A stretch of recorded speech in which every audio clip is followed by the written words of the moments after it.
मान्य सदस्य मलाई बोल्न दिनुस्।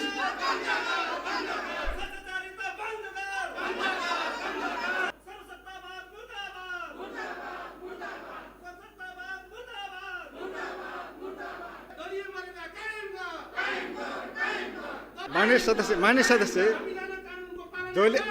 दलीय मर्यादा त दलले पो कायम गर्ने हो, त सभाले कायम गर्ने होइन नि। प्रदेशको नाम सुधार तथा केही प्रदेश ऐनलाई संशोधन गर्न बनेको विधेयक 2078 सभामा पेश गर्न माननीय मुख्यमन्त्री श्री कुलप्रसाद केसीज्यूलाई ज्यूको तर्फबाट माननीय ग्रामीण तथा शहरी विकास मन्त्री श्री दिल्लीबहादुर चौधरीलाई अनुमति दिन्छु। माननीय सदस्य के विषयमा बोल्न खोज्नु भएको? कसले बोल्ने? कुन मान्य सदस्यले बोल्न खोज्नु भएको? के विषयमा? माननीय कुलप्रसाद पोखरेलज्यूलाई समय दिए। माननीय सभामुखज्यू, नेकपा एमालेबाट निर्वाचित लुम्बिनी प्रदेश सभाका सांसदद्वय अजय बहादुर शाही र विमला खत्री ओलीहरूलाई यस दलले निर्धारित विधि र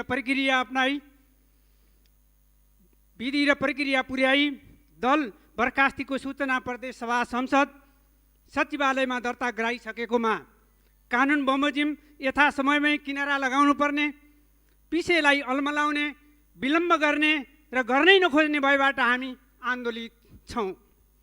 माननीय सभामुखज्यू, सदनमा सत्तापक्ष वा प्रतिपक्ष हुनु, वाद विवाद हुनु स्वाभाविकै थियो र हुन्छ पनि, तर संसदले आधार सम्मान गर्ने, धेरै आचार संहिता खडा गरेर सार्वभौम संसदलाई नियमन र व्यवस्थापनको रुलिङ गर्ने मर्यादित व्यक्तिबाट पुरा गर्नुपर्ने कर्तव्य र दायित्व पुरा भएन कि भन्ने विषयमा मर्यादा र आचार संहिताको दायराभित्रै रहेर हामीले मर्यादामा रहिरहन स्मरण गराएका छौँ।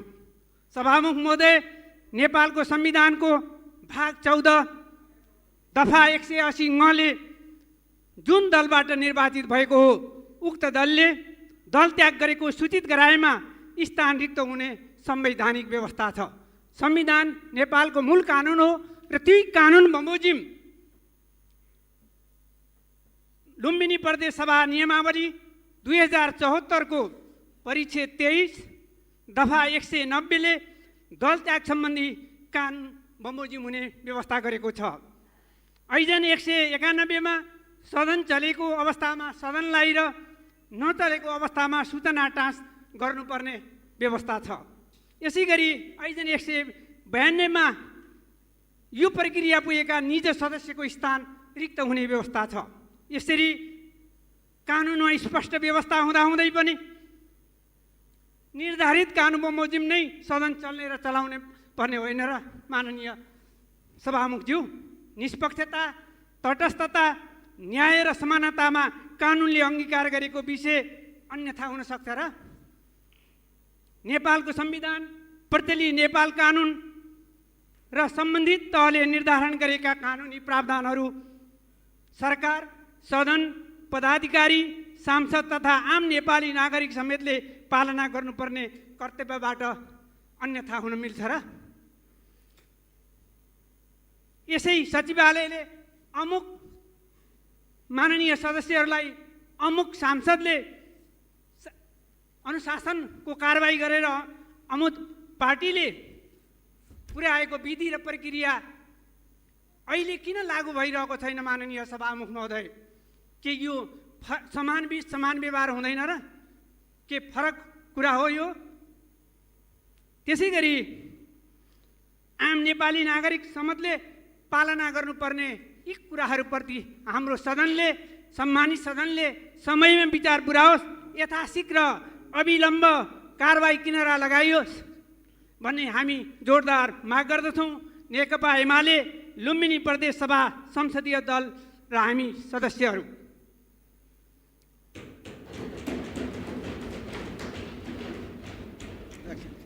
एकछिन मान्य सदस्य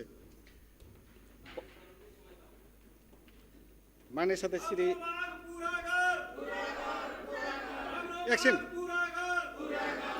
मान्य सदस्य एकछिन रोकिनुहोस्। एकछिन रोकिनुहोस्। मान्य सदस्य वसन्त घरतीले बोल्ने समय माग्नु भएको छ अनि यसपछि तपाईँले चाहिँ बोल्नुहोला। मलाई एकचोटि बोल्न दिनुहोस्। मान्य सदस्य मलाई बोल्न दिनुहोस्।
मान्य सदस्य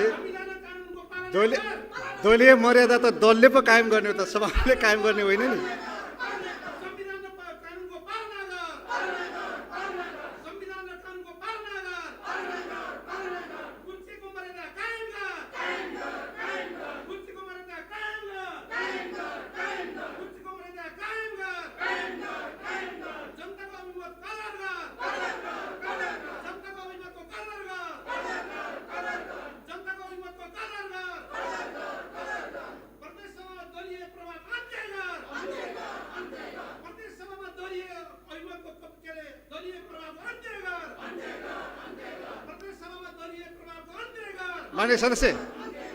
मान्य सदस्य मलाई एकछिन बोल्न दिनुहुन्छ? एकछिन बोल्न दिनुहुन्छ मलाई?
म माननीय मन्त्रीज्यूलाई एकछिन आफ्नै आसन गर्न अनुरोध गर्छु।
मान्य सदस्य एकछिन मान्य सदस्यले नारा लगाउनु भयो, माग पनि राख्नुभयो।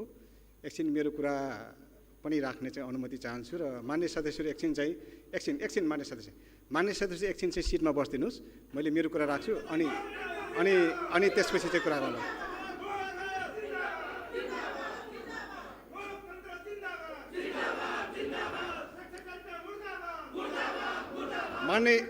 मान्य सदस्य बसन्त घरतीले बोल्ने हात उठाउनु भएको छ। म एकछिन मान्य सदस्य के अरे तुलाराम घरतीज्यूलाई माइक दिन्छु। मान्य सदस्य तुलाराम घरती। मान्य सभामुख महोदय, यहाँ चाहिँ प्रतिपक्षी मित्रहरूबाट जुन खालको विषय उठाउनु भएको छ त्यो हाम्रो पार्टी हाम्रो दल नेकपा माओवादी केन्द्र संसदीय दलको सदस्य माननीय बिमला कुमारी खत्रीको बारेमा जो विषय उठाइराख्नु भएको छ, एउटा दलको सदस्यलाई अर्को दलले कारबाही गर्न मिल्छ कि मिल्दैन? यदि त्यसो मिल्ने नै हो भने हामीले पनि अर्को कुनै दलको लागि कारबाही गर्छौँ, उहाँहरूको दलको लागि हामी कारबाही गर्छौँ, फेरि चाहिँ चिठी दिन्छौँ। त्यो हामी तपाईँहरूलाई टाँस्न लगाउँछौँ हामी चाहिँ। अनि यसरी टाँस्नु भएन भने हामीले पनि सदन अवरुद्ध गर्छौँ। त्यसकारण संसदीय मर्यादालाई स्थापित गर्नको निमित्त साथीहरूले संसदीय मर्यादा कायम गरेर भनिराख्नु भएको छ। संसदीय मूल्य र मान्यता विपरीत उहाँहरू बोलिराख्नु भएको छ। संसदीय मूल्य र मान्यताको विपरीत हरकत गरिराख्नु भएको छ। अर्को दलको सदस्यलाई आफूले कारबाही गरेर अर्को दलको सदस्यलाई कारबाही गरियो, सूचना टाँसियोस् भन्नु संसदीय मूल्य र मान्यता विपरीत हो। त्यसकारण म माग गर्न चाहन्छु कि हाम्रो माननीय बिमला कुमारी खत्री नेकपा माओवादी केन्द्र संसदीय दलको सदस्य हो र त्यसको निमित्त चाहिँ हाम्रो दलको त्यसको निमित्त जो विपक्षी दलले उठाएको विषयमा हाम्रो दलको तर्फबाट म गम्भीर आपत्ति प्रकट गर्न चाहन्छु।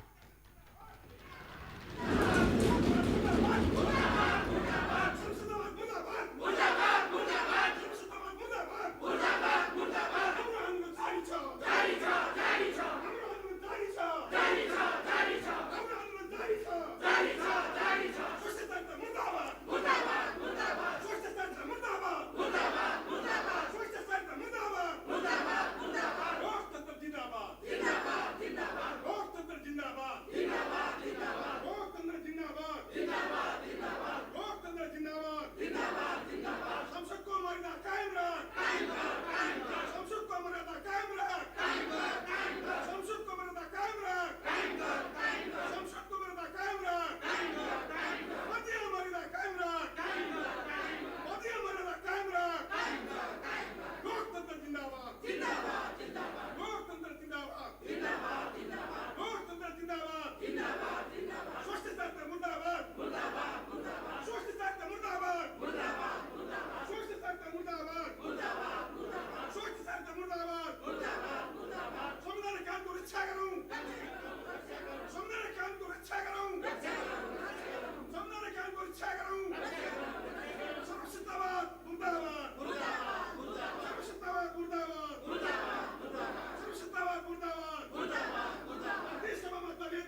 मतदाताको स्वाभिमानलाई लात हान्न पाइँदैन।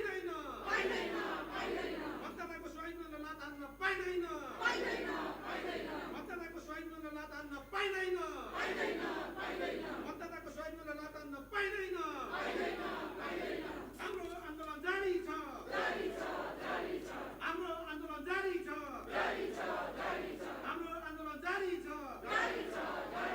सदनको मर्यादा कायम गर सदनको मर्यादा कायम गर सदनको मर्यादा कायम गर सदनको निष्पक्षता हुनै पर्छ सदनको निष्पक्षता हुनै पर्छ हाम्रो माग पुरा गर हाम्रो माग पुरा गर हाम्रो माग पुरा गर हाम्रो माग पुरा गर सर्वसत्तावाद मुर्दाबाद सर्वसत्तावाद मुर्दाबाद स्वेच्छाचारिताको अन्त्य गर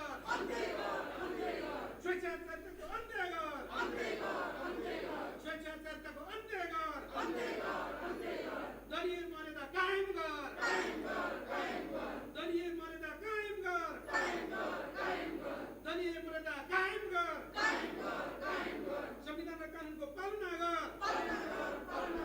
संविधान र कानुनको पालना गर संविधान र कानुनको पालना गर गुल्तीको मर्यादा कायम गर गुल्तीको मर्यादा कायम गर गुल्तीको मर्यादा कायम गर जनताको हिम्मतको कदर गर जनताको हिम्मतको कदर गर जनताको हिम्मतको कदर गर प्रदेश सभामा दलीय प्रभाव अन्त्य गर प्रदेश सभामा दलीय प्रभाव अन्त्य गर लोकतान्त्रिक मूल्य मान्यता कदर गर लोकतान्त्रिक मूल्य मान्यताको कदर गर हाम्रो आन्दोलन जारी छ हाम्रो आन्दोलन जारी छ मतदाताको स्वाधीनमा लात हान्न पाइँदैन मतदाताको स्वाधीनमा लात हान्न पाइँदैन मतदाताको स्वाधीनमा लात हान्न पाइँदैन स्वेच्छाचारिताको अन्त्य गर स्वेच्छाचारिताको अन्त्य गर मान्य सदस्य मलाई एकछिन बोल्न दिनुहुन्छ एकछिन बोल्न दिनुहुन्छ हाम्रो आन्दोलन जारी छ हाम्रो आन्दोलन जारी छ मलाई बोल्नै नदिए त कसरी अगाडि बढ्ने भने दलीय मर्यादा कायम गर दलीय मर्यादा कायम गर दलीय मर्यादा कायम गर मान्य सदस्यहरू अब यो बैठक आजै दिनको ठिक 2:30 बजे बस्ने गरी स्थगित हुन्छ।